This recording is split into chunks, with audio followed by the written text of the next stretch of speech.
वॉर्डनचं काम नाही ट्रॅफिक करायचं. वॉर्डन कशाही ठेवलं. मग तेच मी सांगू, किती लोक आहेत मग ते स्पॉटवर आता आहेत का? आता सध्या स्पॉटवर आहेत का?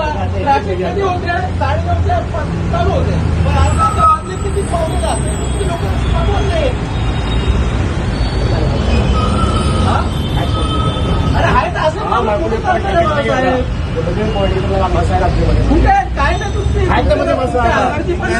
तुम्ही जाणून ट्रॅफिक करताय.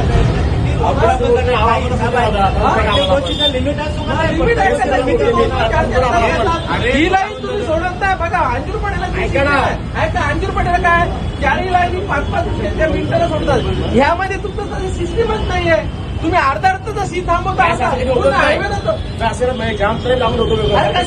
जाम होत नसतं. तुम्ही 4-5 काय मोकळं होत नाही. तुमच्या ह्या मोकळेपणामुळे आम्हाला घरी बसायला लागेल. आता आपण कार नाही बनवले ना आपल्या कार. अरे बाबा तुम्ही तिथं पण हायवेमध्ये पण तिथे गडबड करतात. इथं 2 काही लाईन सुटते ना. मग तिथे तुम्ही पूर्ण मोकळा कशाला ठेवला? हे 2 लाईनी सोडा ना दिव्याच्या पूर्ण. 2च लाईनीचा रस्ता ठेवा. ट्रॅफिक कशाला होईल? स्पीड दिवस स्टॉप असणार जो डीप झालाय अंडरपास